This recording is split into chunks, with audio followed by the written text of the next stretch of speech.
Technique गलत हो तुम्हारी। तो चलिए शुरू करते हैं। Hi guys, welcome to Screen Guru. In HSC English series today, we are going to deal with the writing skills that are likely to come in your exam. So let's start.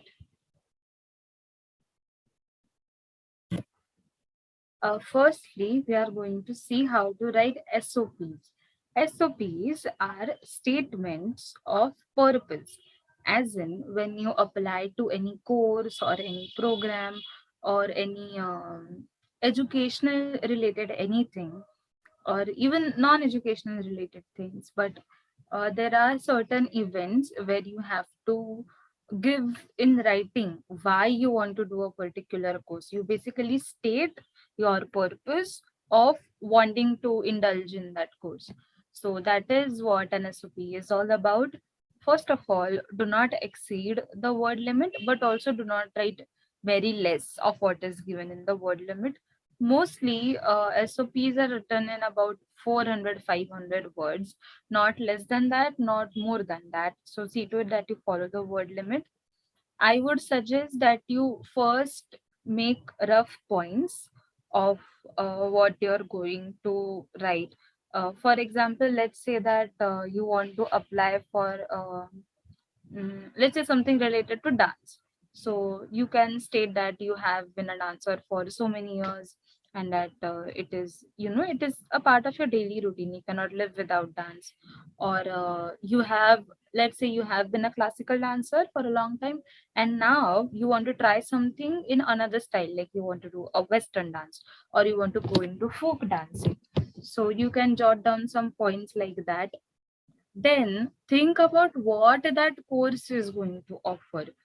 Let's take the same example. Let's say that the course is about salsa, but see if they are telling you if it is advanced level, if it is beginner level, if it is intermediate level.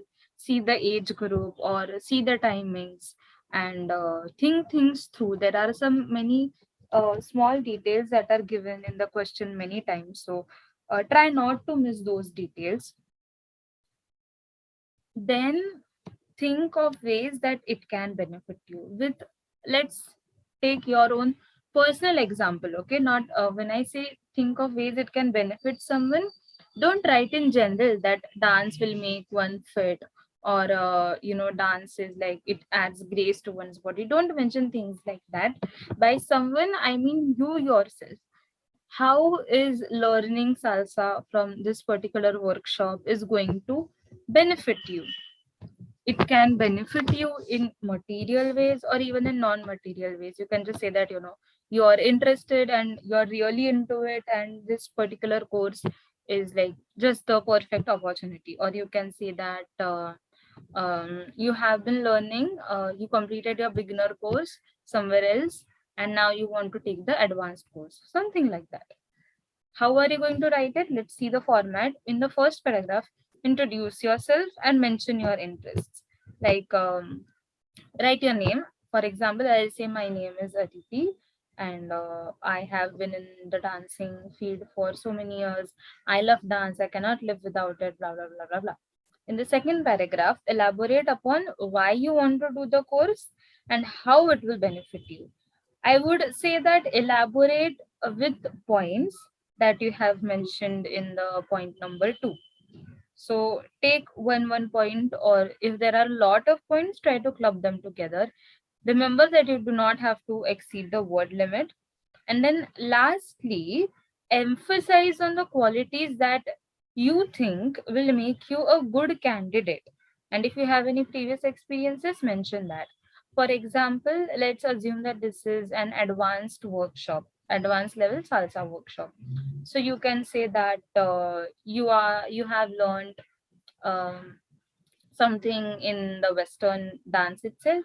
So you already have the basic moves that are there, or you're familiar with the routine, you're familiar with the sort of steps that are used, and you have already done a beginner's workshop. So you think you are fit for the advanced level workshop. That is how you do that. End on a positive note, and try to mention things on your own, not try, mention things on your own personal level. Do not write in general. Next, we go to view and counter view. When I was in college and school, this was something that I used to find extremely difficult, because I think it is very, very easy to mention our own view, but when it comes to writing counter view, it is very difficult. A very, very, very big instruction over here is that see the question that is going to mention if you have to write the view or if you have to write the counter view. If the question says write view counter view of the following thing, you have to write the view and the counter view as well. If the question says write the counter view, mention only the counter view. It is not, it is very unlikely that they would say just write the view, but read the question very carefully. And same way, I would suggest think of both sides, not just think, but argue from both sides. Let's do one thing. The example that I have mentioned, let's use that and I'll explain it in the same way. Schools should start online. Okay, let's say that I myself am of the opinion that schools should start online, whereas some other perspective is that schools should not start online. So, first of all, think from your side. What are the pros of school starting online? Peers interaction will be there. Sports can be played. Uh, mm, what else? The whole traditional schooling system will be back. Exams will be held offline. Students will be more attentive. There will be more discipline in the behavior of students during classes. It will be much easier for teachers to handle the students as well. And not to forget those students who cannot afford internet or who have no access to internet at their homes. So, considering all this, school should start online. From the other point of view, you can say that children are not yet vaccinated. We do not know if there is going to be a fourth wave or not. And we can say that parents come in contact with their children a lot. So we cannot completely deny the fact that that these children can carry the virus at their homes, or we can say that the school system has been online for 2 years now. So eventually everyone and everything is adapting. So there is no need to start offline. So you can argue from both sides. When I say that, let's say exams should be held offline. Okay. But you can argue from the opposite side saying exams are not important in the lives of the students and their parents. So exams should also be done online. On the other hand, you can again argue this point by saying that many students, cheat during exams. But again, you can also counter this in the way saying that, there can be ways of countering the cheating in online exams as well, or there can be a different evaluation system than exams. So offer solutions, don't just put forth problems.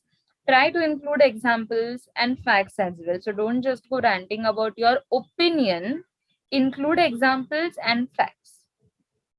For example, if you guys remember, there was this case of this 10-year-old girl from Kerala.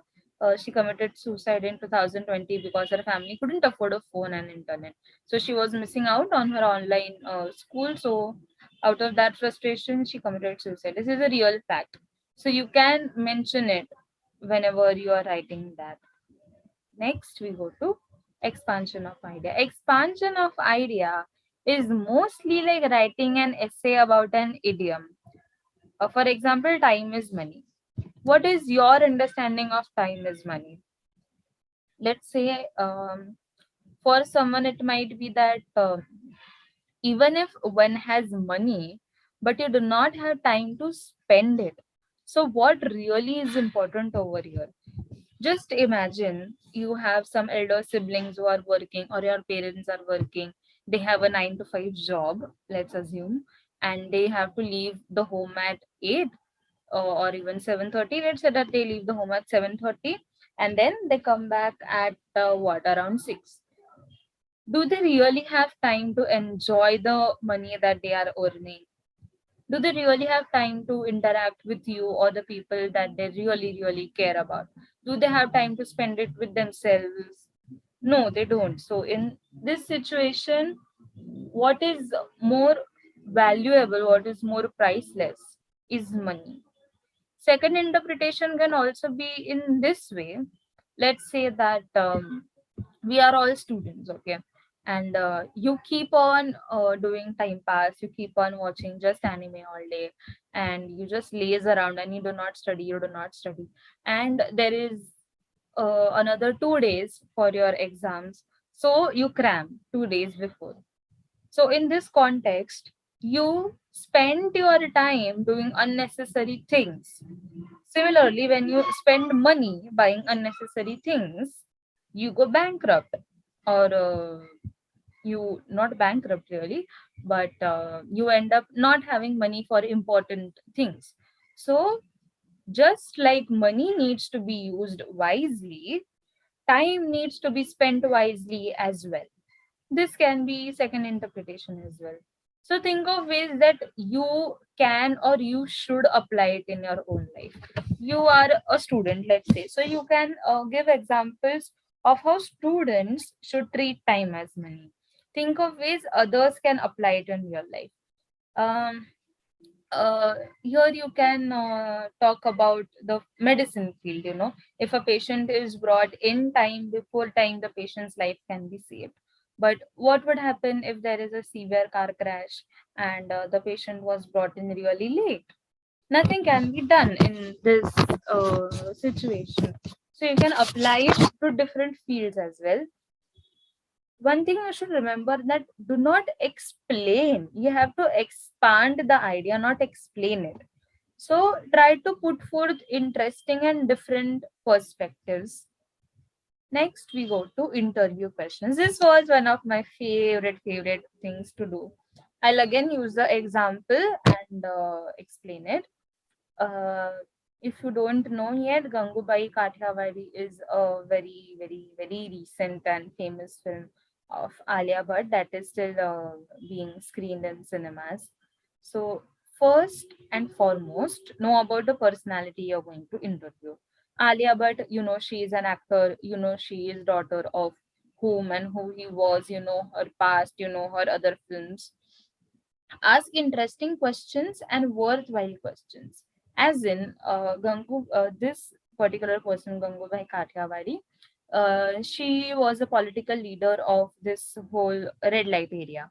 So you can ask questions about if Alia discovered any disturbing facts about the red light area or of the life of the prostitutes that were there, or if there was any real incident which she found very heart touching about this person that she has played in the biopic.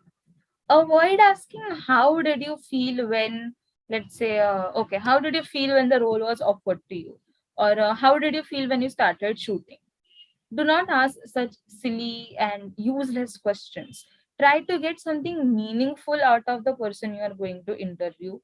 Try to include recent incidents of same or related field. Like, let's say, there has not been such an incident, but let's say some major incident about the death of a prostitute, or some civil issues like waterlogging, or something being ignored in a red light area. If there has been some recent issue, you can include that. Or since Alia Bhatt is in the whole film industry, let's say that there has been a major some prominent actor committed suicide, or some prominent director producer was named in a Me Too allegation. You can include those things, but do not be very controversial. When you are asking controversial questions, ask it in a way that they have the option of not answering it. Like, let's say you want to ask Alia Bhatt about this is not a recent incident, but just for the sake of example, I am taking it. Let's say you want to ask Alia Bhatt about Sushant Singh Rajput's suicide case. So you can ask her if do you have anything to talk about it, or is there any way you want to express a few things about it? try to make it a yes or no question, so that even if she says no, I do not have really anything to say about it, she won't feel awkward, or it won't lead to another controversy in the field. Do not ask personal questions. Do not ask her how it is going with Ranveer Kapoor. So interview questions should be interesting. You have to take out something worthwhile, worth mentioning from the interviewer. So not from the interviewer. You are the interviewer. The person you are interviewing is the interviewee. So try to include interesting questions. Next, we go to speech writing. I think till now you all must have like given or at least heard a lot of speech in many ceremonies.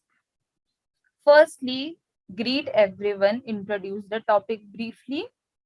Briefly, as in just in a single line, like let's say, good morning, everyone. I am so and so, and today we are gathered here for, let's say, a blood donation drive or Environment Day on the basis of on the occasion of Environment Day, or on the occasion of Valentine's Day.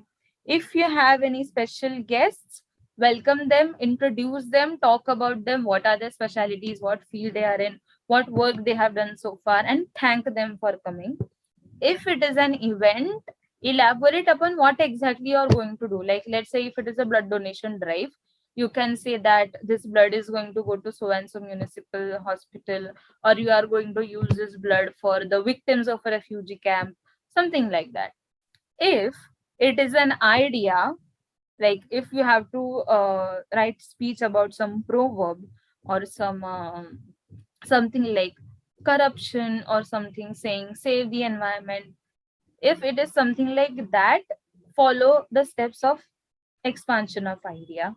The best way to make a speech interesting is try to include anecdotes about yourself. Why is this important? Is because generally people do not take interest when you're stating facts, but when someone is telling something that happened to them, it is most probably that you will be interested to know what they are talking about. So try to include anecdotes, and if the topic allows you to do that, add a little humor, and do not forget to end it in an interesting way. End it in an interesting way, as in it should do justice to the rest of the speech that you have written. Next, we go to report writing. Report writing, for that, it would be the best if you try to follow some newspapers a couple of days before your exam. A major anchor of report writing is a catchy headline. If you write a catchy headline, trust me, it is going to be worthwhile reading the rest of the report. Do not forget to mention the date and the location below the headline. Then you use inverted pyramid. Inverted pyramid is a way in which journalists write hard news. It mentions the most important facts at the top, like time, place, and the situation of the incident. Then they go on to mention lesser important facts, like let's say you have to write a report about a car crash. So, firstly, you will write where the car crash happened, at what time it happened, and if anybody is dead. In the second paragraph, you will go on to elaborate about how the car crash happened, who was responsible for it, how many injured people are there, how many dead are there, what action is being taken by the other people. In the last paragraph, you can write about where they are being treated, if anybody is in critical condition, or what the police have to say about it. Do not speculate when you're writing report. For example, let's take the same example, reporting about a car crash. Do not speculate that a driver may have been dead by now, or I didn't think that the driver was really that injured. Do not speculate. Do not include your own personal feelings. Just mention the facts and try to include numbers. Like you can say it is a car, right? So let's say the driver was severely injured. The person in the passenger seat was severely injured as well. The first people, 3 people in the back seat, were not as injured, but still they have been taken to the hospital for primary care. So that is how you write a report. Next, we go to blog writing. Writing is in a way similar to report writing. Here, headline is very important, but uh, in blog writing, you can include anecdotes, you can speculate, you can include emotions. All these things you cannot do in report writing. Same like speech, anecdotes add a very essential aspect to blog writing, because you are a blog writer, people are reading the blog for you or for the topic, so you have to make it personal. Blog writing has to be personal, so articulate it in a correct way. If you want to say that you had an apple on the way, do not say that I had this one red color thing on the way. Articulate in the correct way. Frame your sentences in a way that they mean exactly the same thing that you want to say. You can speculate here, but not a lot, and in a way that it lingers on the mind of the readers. Give an interesting end, it should do justice. And I would say that if it is possible, practice beforehand with a few topics. Okay, we are done so far. And if you have any doubts, let us know. And practice is the key. You can go through some previous papers. You can see examples of all these writing skills on the internet. So you don't have to worry about anything. See that you understand the question. Do not exceed the word limit. Do not write lesser than the word limit. Try to use innovative words. Try to keep it simple as well. Follow the format, and basically enjoy doing writing skills.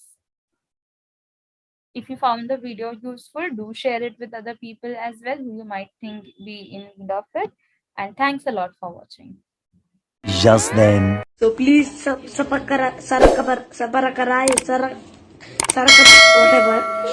Please I want to reach 1 million.